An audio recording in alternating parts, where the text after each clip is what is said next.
We regret that due to circumstances beyond our control, we are unable to bring you San Francisco at this time. Feeling. We take you now to San Francisco. And the war ends.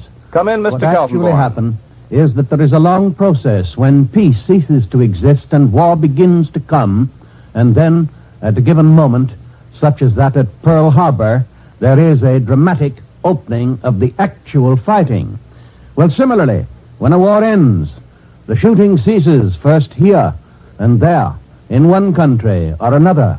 There is one surrender, and then another, and then finally, whatever authority is left in the defeated countries makes some sort of an arrangement with the victorious countries, and then, for the sake of the people, more than to give them any news, there is an official proclamation that the war is over. Well, that's the sort of thing that's been happening now for the past few weeks.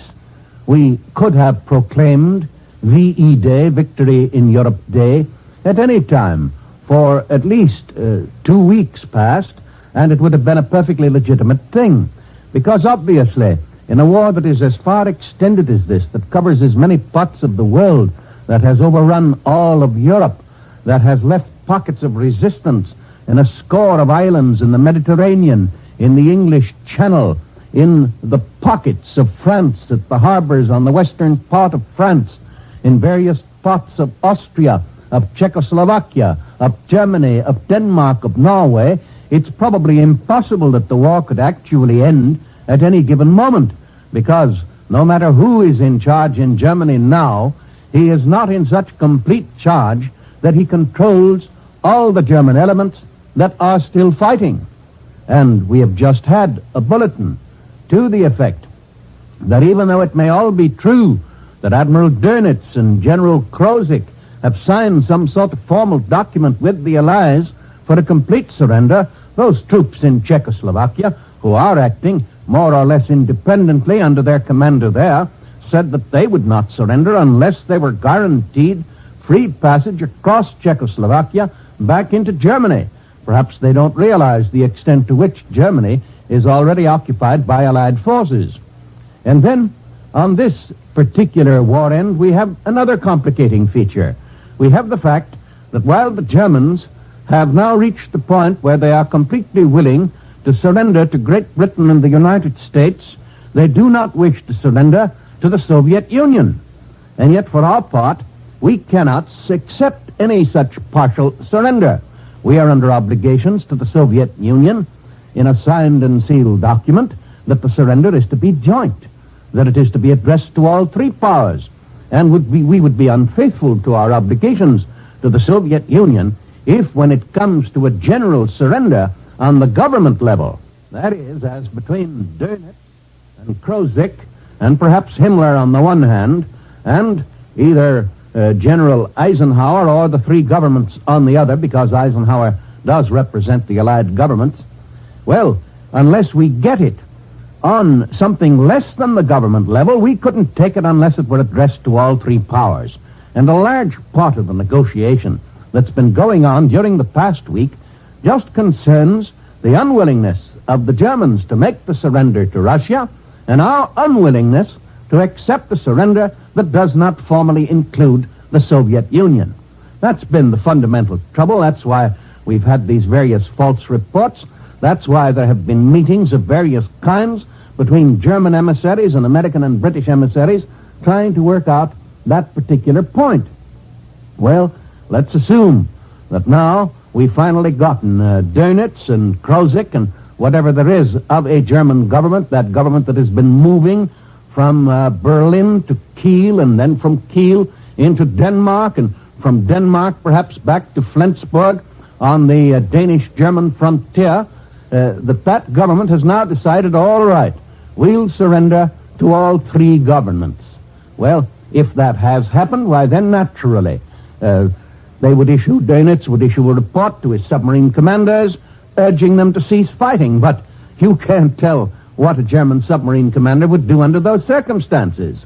He might prefer to continue to go on his own. He might try to reach Spain or Argentina in the hope that he could hole up there, or at least that he wouldn't have to surrender his ship to the enemy, that he could find refuge in a neutral port. And it's also quite possible that some of those submarine commanders would give up. For example, they might take their ships into British ports or even into American ports, depending on where they happen to be located when that word comes. It certainly does not mean that our Navy is going to assume that all German submarines will hereafter be good and that they will go on as though peace were already restored.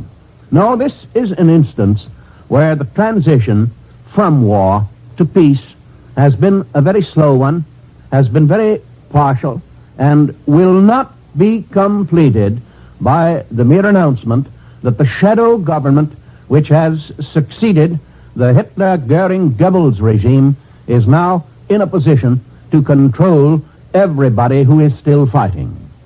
We have here the complete disintegration, first of an alliance and then of a nation. You remember that the story of capitulations wholesale began in Italy, following the great offensive by the 5th and the 8th Armies, which had worked valiantly and without much success throughout the winter and into the spring before the great bastion of Bologna. Then suddenly they launched their offensive some 6 weeks ago. They began driving forward steadily. There was no holding them, and after overcoming the first line of German resistance, they drove in across the plains of the Po River and behind Bologna, and the German commander in that area, after token resistance for another 2 weeks, saw that it was all over and decided that he would give up the fight. And then after a certain amount of negotiation, there was a local military surrender in the Italian area between General Alexander, representing the Allies, and the German commander, according to which something like 600,000 German troops gave up their arms. Well, that was the beginning, but that covered only Italy and the western part of Austria.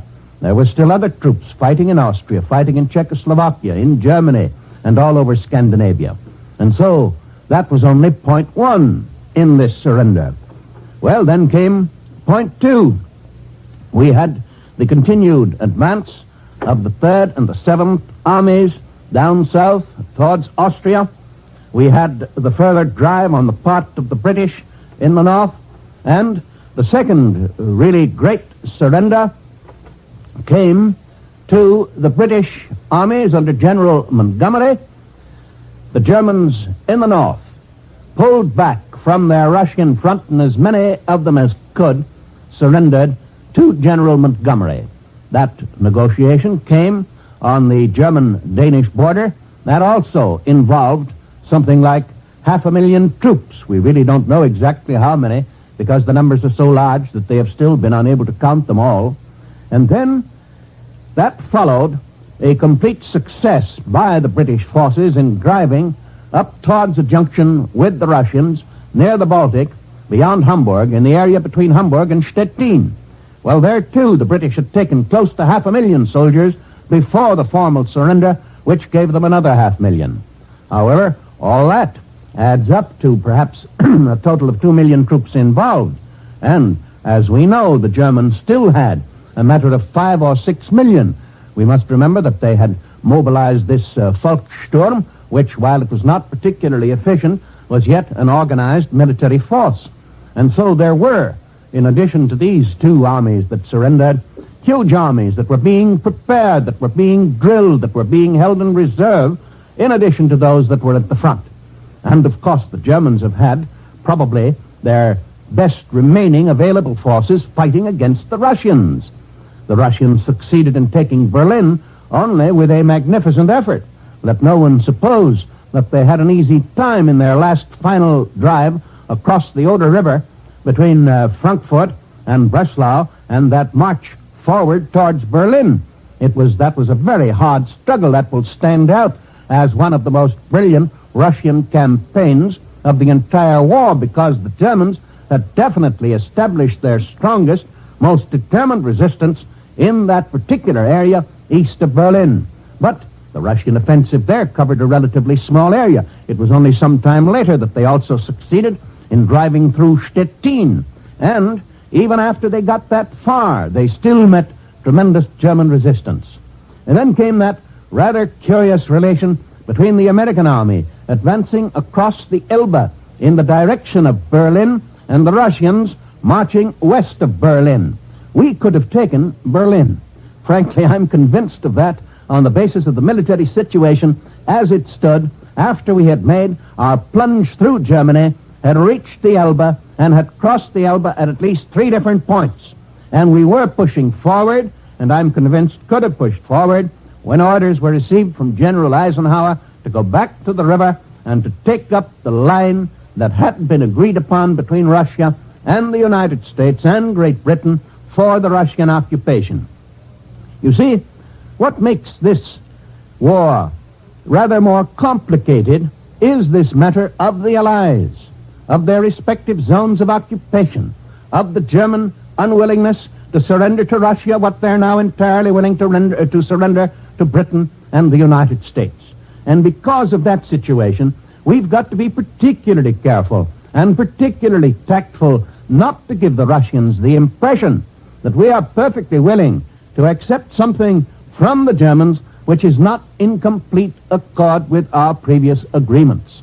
And that's one reason why everybody in Britain and the United States is leaning over backwards so as to make no public announcement that might be misunderstood by the Russians as our having accepted a German surrender in which they are equally interested, which they have done so much to enforce, and which they are entitled to announce at the exact moment that we announce it.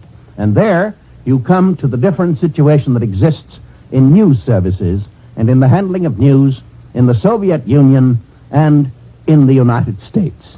Now, I venture to say that at this particular time, President Truman might think what a happy thing it would be if at certain moments in history a president of the United States had absolute command of the news services and could determine just when they should and when they should not make certain announcements.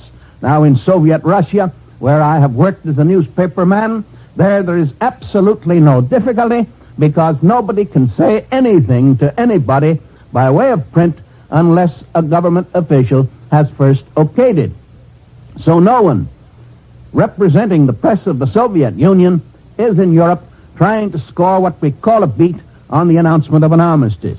But look at the conditions with respect to the news services in the United States and Britain. All of them have been keyed for weeks to be ready for this announcement, not to permit one news service to get it ahead of the other. And so they've all been watching. They've been following the individuals who've been carrying on the negotiations. And obviously, negotiations have gone on continuously. Don't forget that so far as the Italian surrender alone is concerned, the negotiations began in the middle of March and were only completed a few days ago. Therefore, the negotiations for surrender, insofar as an existing German government can provide for it, those negotiations have been underway. And the alert newsmen of Britain and the United States have been following them. And this morning, we heard from one of them who thought that he has the correct announcement with regard to what has happened. Now, my guess is that he probably has some very definite information. But since VE Day is to be officially proclaimed, that means that it